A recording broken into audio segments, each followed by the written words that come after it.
how to fix the problem like 404 not found error in Google Chrome. So hello guys, welcome back to this quick tutorial video. Today I will show you that how you can fix the problem like 404 not found error in Google Chrome. So let's get started. So on this process, firstly you will have to open the Google Chrome on your device. So simply open the Google Chrome, and from here you will have to go with the option three dot just at the top right corner of the screen. So simply tap on it, and now from here you will have to go with the option to read browsing data. So simply tap on it, and from here you will have to choose with the options like more options. So simply tap on it, and now from here you will have to go with the option delete data just at the bottom right corner of the screen. So simply tap on the option.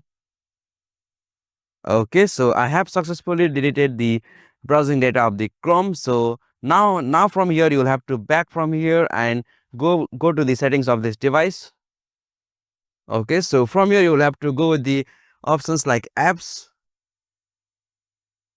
and now in the app section you will have to find the Google Chrome.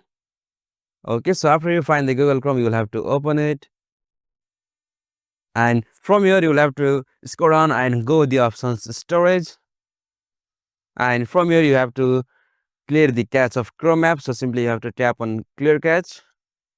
Alright, so now from here the problem might be solved now. So hope this video was helpful to you, and if any queries or arises, just let me know them in comment section below. Thank you for watching this video. Have a nice day.